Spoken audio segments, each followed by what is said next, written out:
Welcome to McDonald's, where fresh meets juicy. My favorite part of the internet is Cornhub. However, my second favorite part of the internet is social media. Not because it enables me to connect with people from all over the world and strengthen friendships, but because some people invent trends that are so unbelievably dumb that they're actually kind of funny. Every dumb internet trend in 17 minutes by The Evaluator. Condom snorting challenge. You've probably seen the infamous party trick where a magician would put an item inside his nose and magically bring it out of his mouth or one of his ears. The condom snorting challenge is quite similar to this magic trick, except this was not a trick but a real-life trend that real-life people participated in. To be a part of this challenge, you'd have to have a condom first, unwrap it, and then literally inhale the rubber through one nostril and try to pull it out of your mouth. The goal is to prove how daring you could be for likes and attention on social media. Bro, but couldn't you just use something else to do this? Like the magicians use pencils and other things, but you're gonna go and do this with an actual condom, bro? Like, I hope it wasn't a used condom. Imagine someone's homemade special sauce filling the brim, like filling that condom to the brim, and you get it through your nose and out your mouth. I feel like a condom would be probably the worst material to do this with, because it's like rubber and stretchy. Shouldn't you do it with something that like can be easily broken just in case something goes wrong, like in case you just start choking on it? And what if you aspirate it as well? Like, it could go into your lungs. You could get someone's homemade special sauce expelled directly into your lungs. Well, everything went horribly wrong because the latex started getting lodged in some people's throats and lungs, leading to choking and asphyxiation. Because, newsflash, your nasal passages and throat weren't designed for foreign objects, especially not stretchy latex ones. Okay, he says your throat is not meant for foreign objects, then why do people do the Hawk Tour then? Like what about the Hawk Tour? A ding-a-ling is technically a foreign object, so technically we shouldn't be doing the Hawk Tour.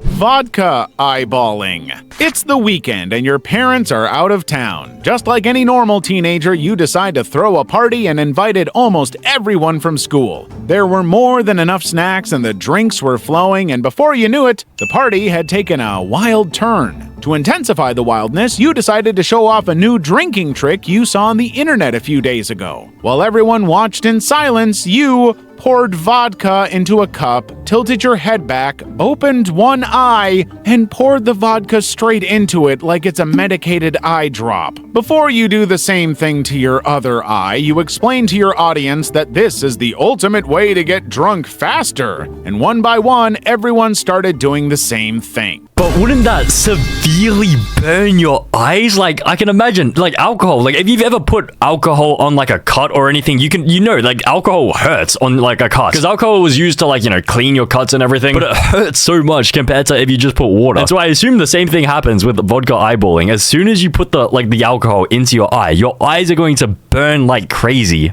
This was the vodka eyeballing trend that started in the late 2000s. A trend that convinced people that pouring alcohol directly into their eyes would give them a quicker buzz. The logic behind the trend was the alcohol would skip your liver and seep straight into your bloodstream through the delicate membranes of your eye. Well, this is not true, especially considering most of the vodka ends up streaming down your face rather than getting absorbed. But then your eyes aren't designed to handle 40% alcohol, so if you try vodka eyeballing, what would follow next is swelling, intense burning, stinging, and a flood of tears. Instead of catching a buzz, you're more likely to end up with a raging eye infection, corneal damage, or even a risk of permanent vision loss. But the thing is, even if it did get into the bloodstream through the eyes, wouldn't it still go to the liver? Like how could it not go to the liver? Like, the way that the anatomy is like formed, like the blood goes everywhere. Like, that's called blood circulation.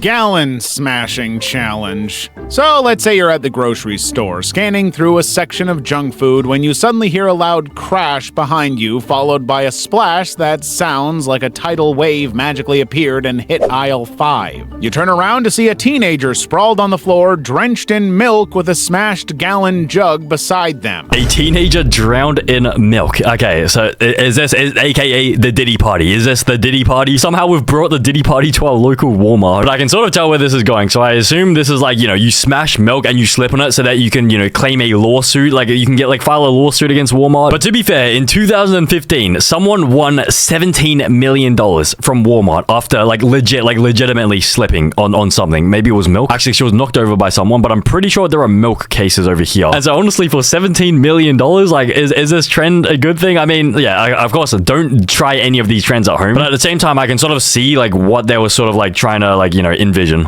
Now that is the gallon smashing challenge that went viral around 2013. To do this challenge, you would go to a grocery store and grab a gallon of milk or juice, then pretend to trip and dramatically smash the container on the floor, spilling the contents everywhere. The point of this challenge is to capture the whole messy spectacle on camera for some quick laughs and internet fame. Although the challenge seemed like a harmless prank, it quickly turned into a sticky, slippery mess. It often resulted in employees having to clean up massive spills, customers getting splashed or even slipping, and stores facing property damage. There's also the matter of wasting perfectly good milk or juice. Oh wait, so it's not even the lawsuit thing. Okay, I thought it was about the lawsuit thing. Okay, maybe I'm just thinking one step ahead. So all of this is, so you're not even gonna try and get a lawsuit. You're just gonna film it and post it on the internet, and you're gonna get dirty like with all the milk all over you. Do you understand how bad that would smell? So you're going to do all that, and you're not even going to file a lawsuit? I feel bad for the passerbys. Like imagine doing your shopping, minding your own business, when all of a sudden you have a tidal wave tsunami of milk splashed all over your face, as if you were at the Diddy party itself. But I feel even worse for the Walmart employees. Like was this 2013? Imagine how many aisles of milk like these employees would have to clean every single day.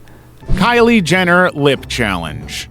The Kylie Jenner Lip Challenge is like playing a game of dress up, but instead of dressing up dolls to look like your favorite celebrity, you're damaging your lips. So the idea here is to get your lips as plump as Kylie's without the magic of makeup or surgery, which was actually how Kylie got her lips to look plump. To do this, all you need is a shot glass, a small jar, or anything that can create a tight seal around your lips, then suck as hard as you can to create a vacuum. Now, after a few hours, you'd remove the shot glass from your lips, and boom, you've got the Kylie Jenner lip. And this is how it turned out for iShowSpeed. Do you see this? Does this look natural at all? He has extremely plump lips, but at what cost? Like, why would you even need this? Like, this is Kylie's lips. Apparently, she had surgery to get them plump. But even then, at least it looks a little bit natural. But bro, what did Speed do? Like, why would he do this? Like, even if Speed was a woman, would you date a woman with lips this big? Like, let's see an example of like a woman with lips this big. Like this, bro. There, like I just look at this. This is Kylie Jenner lips.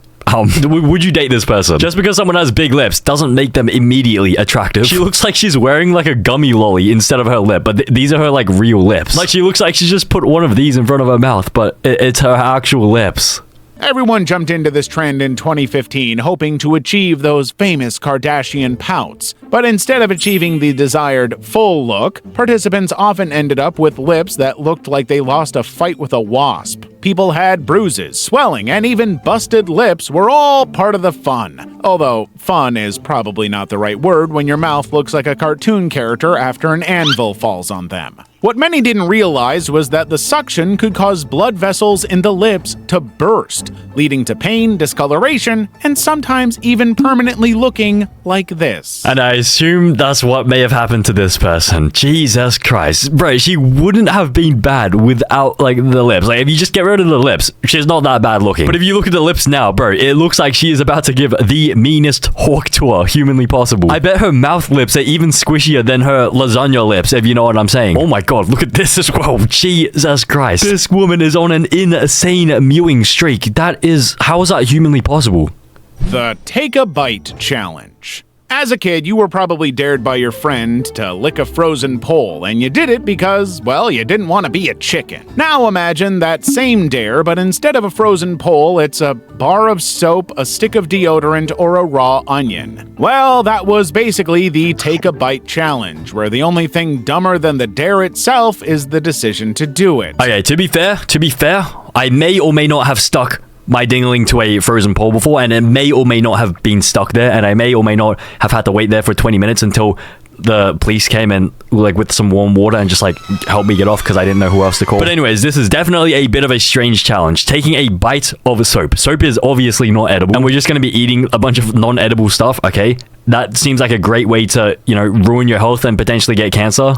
To do this challenge, you'd grab the weirdest, most inedible object around and sink your teeth into it as if it was a juicy burger. As the challenge went viral, it got even weirder. People were biting into things like candles and rubber shoes just to get the reactions from viewers who would cringe, laugh, or maybe even gag. It was like a bad episode of a food challenge show where the menu was compiled by a 3-year-old left alone in the pantry. The wackier the object, the better. Now, while some things were just gross or strange to bite into, like biting an onion or garlic, others were downright dangerous. If you think about it, biting into a bar of soap might seem harmless, but that soapy taste comes with a side of nausea and maybe even poisoning if you swallow enough. So the challenge went from funny to foolish pretty quickly as people realized that chomping on random non-food items could lead to more than just a bad taste in your mouth. This made some of the participants end up with broken teeth, stomach upset, and an urgent lesson in why certain things belong under the sink, not in your stomach. But realistically, did they really need to, you know, eat it and have, like, be sick for them to learn this lesson? Isn't it very obvious? Like, isn't that, like, you know, natural, like, survival instinct? For example, anything bright colored, like, is, like, you know, a survival instinct that's, like, you know, maybe it's poisonous. And isn't that why stuff like soap and everything is intentionally made colors that look very inedible, like very bright and non-food colors? People would even commit so hard to it that they're willing to break their teeth just to, like, be part of the trend. How much of a loner would you have to like, be willing to break your own teeth just to be part of a TikTok trend?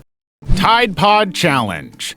So, you're having a lazy afternoon scrolling through TikTok when you stumble upon a video of a teenager casually popping a colorful, squishy Tide Pod into their mouth. For a split second, your brain does a double take, and you're left wondering why anyone would want to eat something that's not on the food pyramid. You just witnessed the Tide Pod Challenge, where common sense takes a back seat to internet fame. Okay, this trend still confuses me to this day. I don't think I've ever seen, like, one of the original Tide Pod videos because I'm pretty sure they all got taken down before I could even, like, have a look at any of them. But to be fair, the Tide Pods look like mints. Like, they actually look like mints. And so honestly, it's kind of Tide Pod's own fault for making it look so much like a mint. Like, it's almost as if they were intentionally trying to trick kids into eating Tide Pods. So, this trend kicked off in 2018 when some people decided that filming themselves while biting into these soap-filled pods that look suspiciously like candy would be a fun way to go viral. Well, they aren't candy. They're colorful little packets of toxic chemicals for laundry, which sent many of these challengers to the emergency room as the challenge quickly turned into a horror show of burns, vomiting, and in some cases, serious lung damage, all for a few likes and shares. Wait, so Tide Pods aren't edible? Damn, I would have never guessed. It's not like they clearly say on the front that they're meant for cleaning. Cleans deep set in stains. Like, what else could this be? Like, do you think, like, candy cleans deep set in stains? Of course these aren't edible. Of course these are meant for laundry, bro. Like, what candy comes in this sort of packaging? This is obviously laundry stuff. It's safe to say that this trend didn't leave a good taste in anyone's mouth. Literally. The whole fiasco got so bad that even Tide had to step in with a public service announcement begging people to stop treating their detergent like snack food. Because apparently, don't eat laundry detergent needed to be said. But realistically, does that really need to be said? Maybe in America, maybe the average American needs that information, that public service announcement. But I guarantee if this happened in Australia, bro, they wouldn't even bother trying to do a PSA about this. I bet if America didn't even exist in this world, like, this trend wouldn't even come about. Like, no one thinks of these trends except for Americans.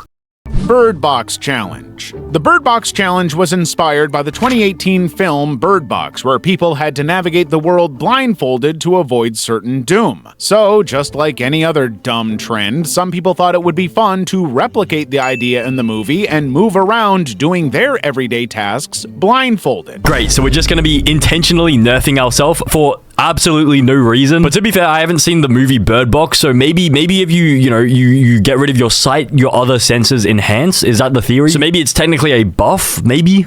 Now, the people in the movie obviously had a reason to be blindfolded, plus they have safety measures in place to help them avoid any real danger. However, the real-world guys didn't think any of this through, and literally started doing all sorts of crazy, dangerous things completely blindfolded. Some were driving, walking down the street, and even cooking. Well, things God. began to take a horrifying nosedive because they were running into walls, tripping over things, getting severe burns, and ending up in road accidents. It didn't take long for authorities to step in and remind everyone that sight is actually pretty important for most activities. But I mean, isn't it fairly obvious that you should never be driving blindfolded? That's just like as bad as a literal blind person trying to drive. Like, how do you expect to drive while blindfolded? Like, how are you supposed to navigate? Do you expect to use echolocation or something? And even worse, why are people running across the road blindfolded? Like, of course you're gonna get hit by a car. Maybe these people were just done with life. Like, they just wanted to exit the lobby. The Salt and Ice Challenge. So it's the 2010s, a time when people are going crazy over the internet and doing all kinds of bizarre things to get attention online. Because you didn't want to feel left out, you decided to join in on one of the challenges, to get some of that attention for yourself as well. Unfortunately for you, the trendy challenge at this time was the Salt and Ice Challenge, which involves sprinkling salt on your skin and then pressing an ice cube on top. The aim is to see who can keep the ice on the longest, because apparently that's what passed for entertainment. If you have never missed any of your high school chemistry classes, you'd know that this combo is extremely dangerous. You see, as the ice comes in contact with the salt on your skin, the salt lowers the freezing temperature of the ice, and in just a few minutes, you would develop severe burns that look like frostbite. So what exactly was the point of this trend then? Like, was it like some sort of like, self-HARM sort of trend? Or was it just a way to like prank your friends into doing it? Because this was back in 2010. I don't think I even had internet access back then. I guess maybe it'd be funny to trick your friend into doing it. Like maybe it'd be a little bit funny. I guess it's sort of like how you say to your friend, like, oh, you have something on your shirt, and then you just like flick them up in the head. But then this time it's like 10 times more painful. People who participated in this challenge ended up with second and even third-degree burns, all for the sake of a viral video. Hospitals reported an increase in cases of frostbite from people who didn't realize that the fun little challenge they saw online could leave them with permanent scars. Wait, so people actually legit got frostbite? So they would have had to amputate some of the fingers? All of that for an internet trend? What a great prank. What a brilliant prank.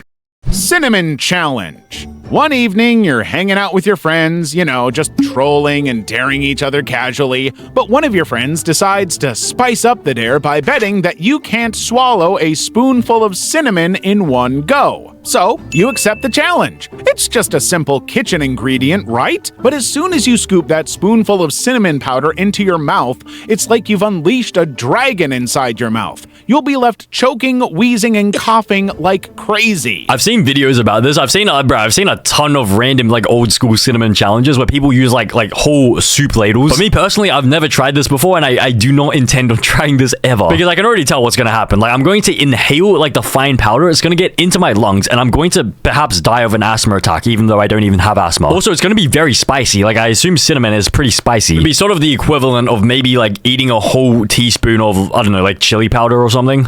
This is because cinnamon is like the Sahara Desert of spice. It's dry, powdery, and absolutely determined to turn your mouth into a wasteland. And this is what people decided was fun in 2012. Suddenly, thousands of people on the internet were filming themselves trying to down a full tablespoon of powdered cinnamon without water. You see, those people who tried it ended up coughing, gagging, and desperately trying not to inhale the fine powder, which, by the way, can seriously mess with your lungs. Some ended up in the hospital because they started developing severe respiratory issues, and there were even reports of people ending up with collapsed lungs. All of this for a mouthful of misery and a few seconds of internet fame. And I guarantee after their original video blew up, they never ever was able to post another viral video ever again. Because the cinnamon challenge is like something you can only really do once. Like, you do it once, and like, first of all, you wouldn't want to do it again. And second of all, even if you did do it again, it probably wouldn't explode as much. So now you're left with one collapsed lung, one viral video, and you were never able to go viral ever again for the next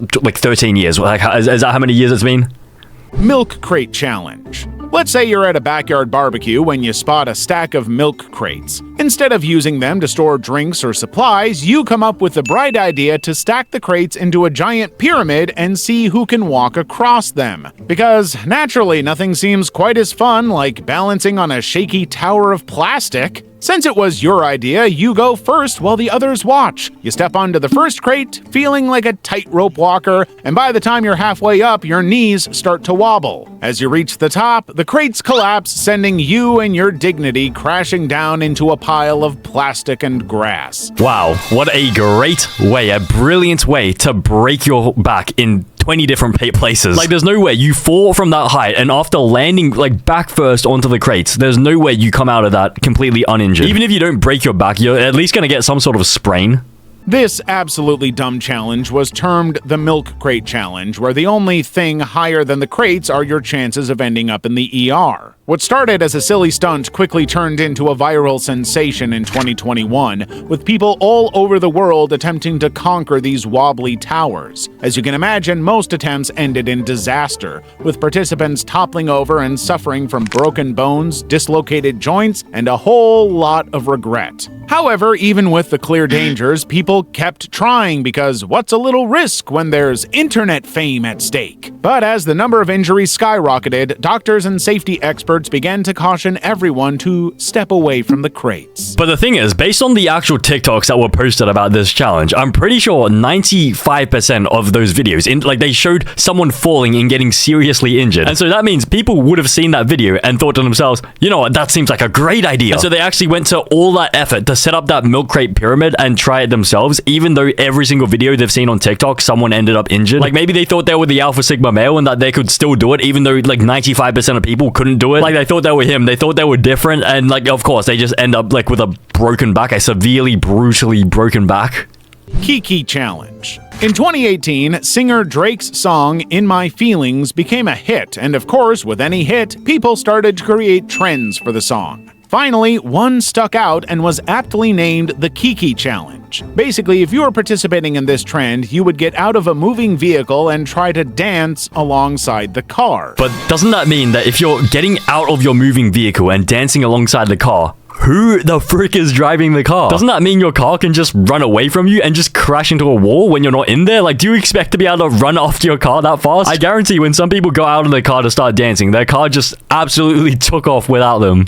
The whole idea was to showcase your best dance moves on Drake's hit song, but it wasn't long before the challenge proved to be more dangerous than fun. Because some people would trip, stumble, or even nearly get hit by another vehicle, which made them end up with scrapes, bruises, and broken bones, turning what was supposed to be a cool dance challenge into a potential disaster. The dangers and risks involved got so much that the police and safety officials had to start issuing warnings, reminding everyone that jumping out of a moving car is not exactly the brightest idea. Because if you've ever jumped off anything that's like moving before, for example, one of these things at the park, like say it's like, you know, spinning a lot and then you try to jump off it, like if you've done that before, you'd know that you immediately go face first into the ground. So I assume the same thing happens with a car. Like if the car is moving fast enough, even if someone else is driving the vehicle, as soon as you step out and touch the floor, you're gonna go face first into the road. And then the car behind you is not gonna see that you've, you know, just fallen down on the ground, and they're gonna just run over you, flatten you.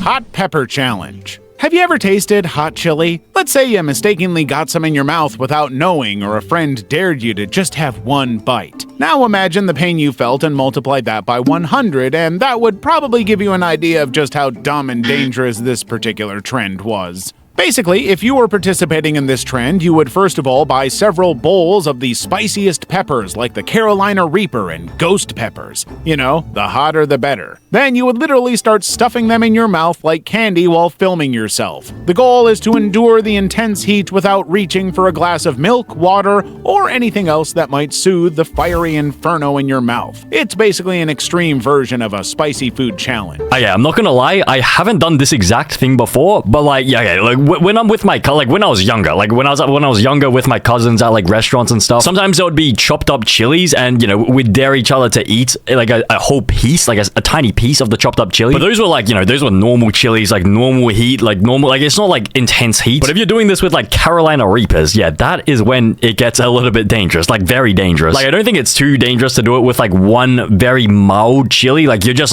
do a tiny slice. But if you're gonna do it with a whole Carolina Reaper or like multiple of them, yeah, that is like, that is pretty obviously dumb. But at that point, would milk really save you? Like, let's just say you down 10 Carolina Reapers. Even if you have 10 tons of milk, 10 gallons of milk to drink, I don't think like that's gonna reverse anything. Like at that point, the damage has already been done. It'll just be a slow, painful, agonizing death from there.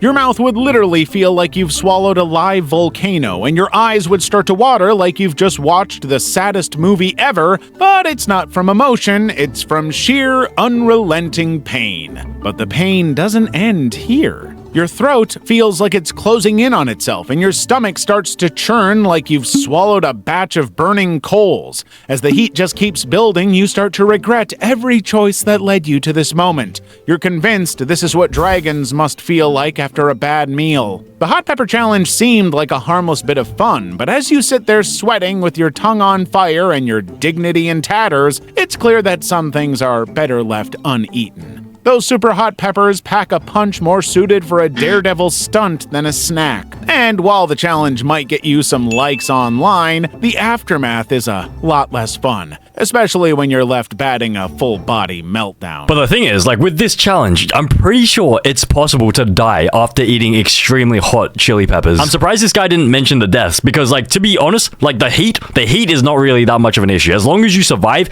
it's like it's bearable. But I think the main concern is that you can die from doing this. Like, for example, a 14-year-old guy died after doing the one chip challenge. Like, he was 14 years old and it was a single chip.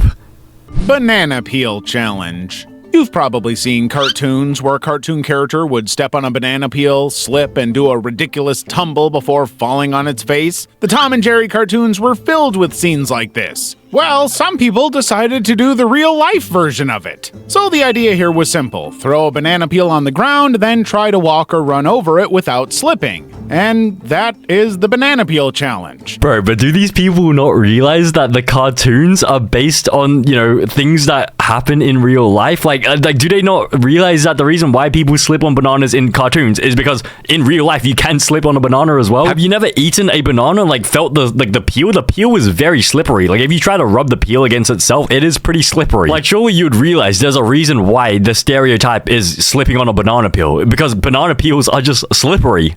If you've ever watched a cartoon, then you probably know how this is supposed to end, with you landing flat on your back, legs in the air, just like in a slapstick comedy. But this wasn't just cartoon-level fun and games. People seriously attempted to navigate over slippery banana peels while filming their attempts for Instagram likes. The challenge led to a lot of real-life failures, with participants slipping, sliding, and sometimes crashing down in dramatic fashion. What started as a funny gag quickly turned dangerous as people underestimated just how slippery those peels could be. From twisted ankles to bruised tailbones, the banana peel challenge turned out to be a classic case of it's all fun and games until someone gets hurt. So while it might seem like a hilarious way to channel your inner cartoon character, the banana peel challenge is one of those trends that reminds you that not everything from animation translates well to real life. And I assume what also happened is that like a lot of people fell like directly back onto their head, like onto the back of their head, and got like severely concussed. This could actually give you brain damage depending on how hard you fall, like from the banana peel.